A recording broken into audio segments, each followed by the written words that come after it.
Moneda norteamericana en estas placas, el dólar blue cotizó a 312 promedio en el día de hoy, hacia arriba, el turista 300,74 según la cotización del Banco Nación, y el dólar Qatar 343,70.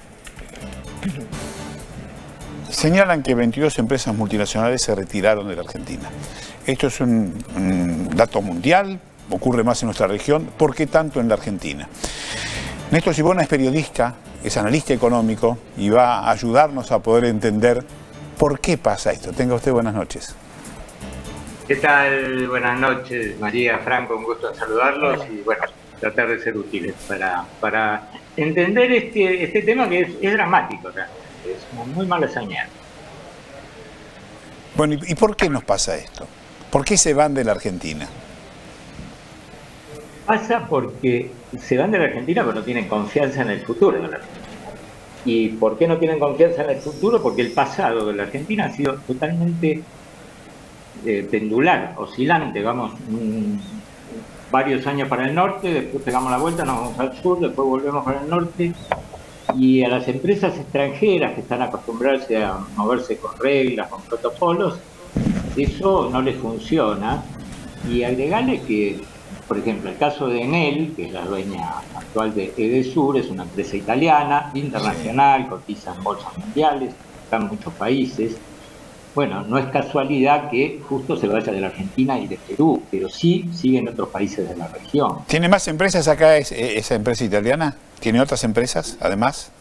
Es conocida por Edesur, pero también es la distribuidora de electricidad junto con Edenor, son las empresas que surgieron de la privatización de Segua.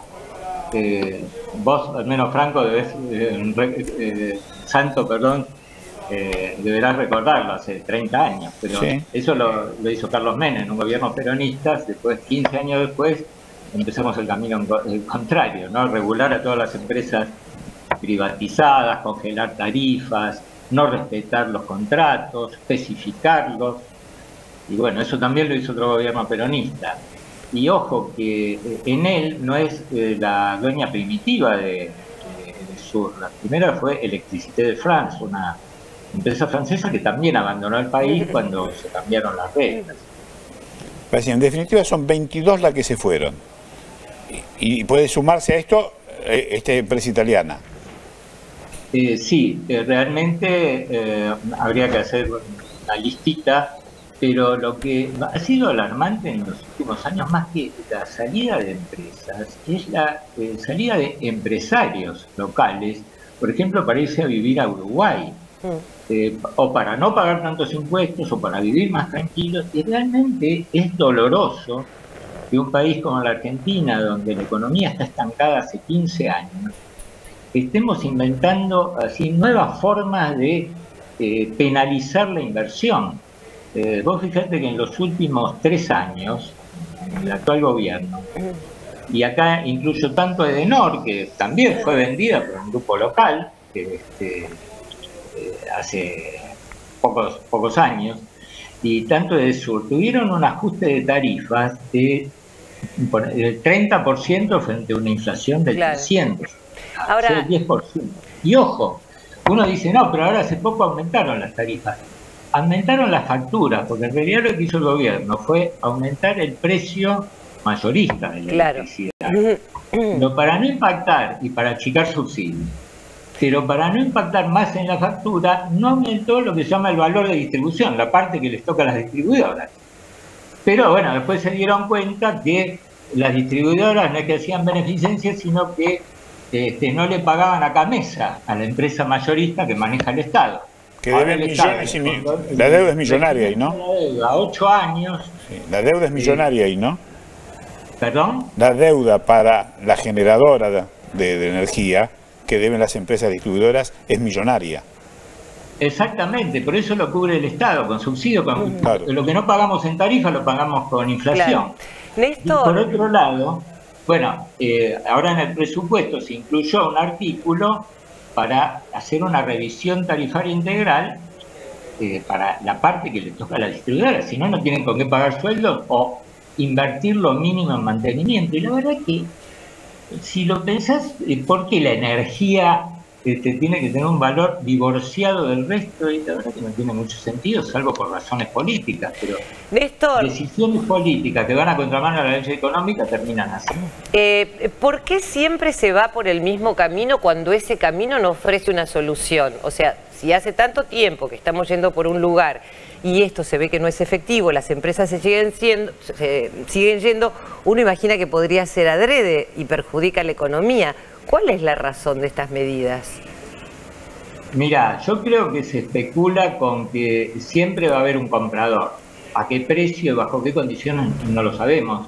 Ustedes se acuerdan cuando se estatiza el 49, cuando en el gobierno de Néstor y Cristina Kirchner se le entrega el manejo de YPF al grupo Eskenazi, los dueños españoles, que eran Repsol, dijeron que, bueno, le entregaban el manejo a especialistas en mercados regulados. ¿Eso qué quiere decir?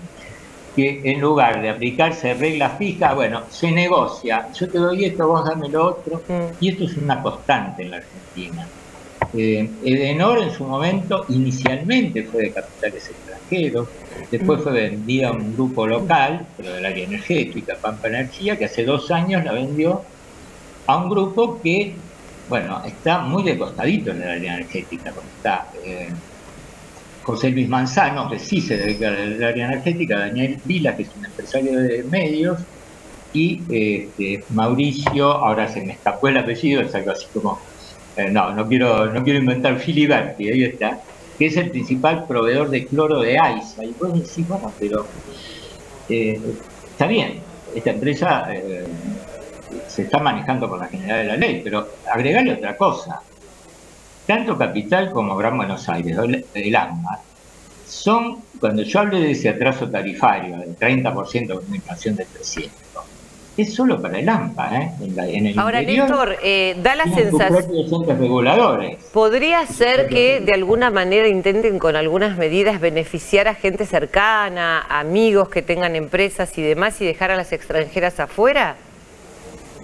Ya ha ocurrido en el pasado, esperemos que no vuelva a ocurrir, pero como ustedes me planteaban antes y te dejé sin responder la pregunta, siempre tropezamos por la misma piedra, pero yo creo que hay una amnesia selectiva en la política, que lo que hace es especular con que la gente no se acuerda de eso, se lo venden de otra manera, y bueno, finalmente hay una aceptación social. Yo les recuerdo que en los años 90 no fue una locura privatizar las empresas, había una demanda social, porque no funcionaba, ni SEGVA, ni ferrocarriles argentinos.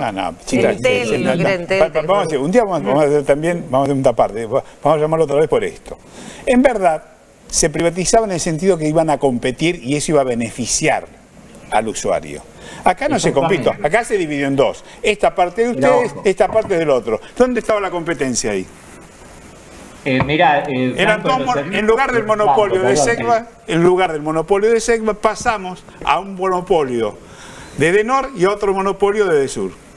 No hay competencia. Es un duopolio en ese caso. Sí. Pero ¿sabés qué ocurre? En los servicios públicos, especialmente en el caso de la energía, del agua y hasta del transporte, por ejemplo el ferrocarriles, no tenés posibilidad de hacer una gran competencia, no podés poner 10 distribuidoras para la capital federal de Gran Buenos Aires, que se funden todas, se necesita una escala. Entonces, cuando vos tenés un duopolio, como en este caso, lo que se hace es tener una regulación muy estricta a través de entes reguladores manejados profesionalmente, por concurso. Eso se hizo en los 90, funcionó bastante bien. La parte energética, la verdad que la Argentina en los 90 y mientras duró la convertibilidad, la parte de energía eléctrica funcionó bien porque donde venía la competencia era entre las centrales hidroeléctricas y térmicas, todo lo que vendía y que cotizaba al menor precio. Después se politizaron los entes reguladores, e incluso este gobierno los intervino por la ley de emergencia de 2019 y siguen intervenidos. Y por eso entraron en conflicto con el propio gobierno, te acordás, con el ministro Guzmán, y bueno, ahora están un poco más alineados, pero la verdad que es un desincentivo a que inviertan en el país empresas que pueden hacerlo. Néstor Silvana, muchas gracias. Ha sido usted muy generoso con nosotros. Muchísimas. Perdón por la vehemencia. No, está bien, es bueno, es bueno. Es un péndulo que viste, esto, hace 50 años que venimos, siempre estamos en el mismo lugar. Estos son temas esenciales, aunque no figuren como esenciales. En definitiva, lo pagamos siempre nosotros, por una o por otra forma. Exactamente. Esta es la realidad. Muchas gracias. Por la factura lo pagas por otro lado, con esta inflación, con este estancamiento, con pérdida de salario. Sí. Por eso los países que progresan son los que tienen cierta estabilidad, no solo económica, sino de regla. Muchas gracias. Bien, más noticias en NET.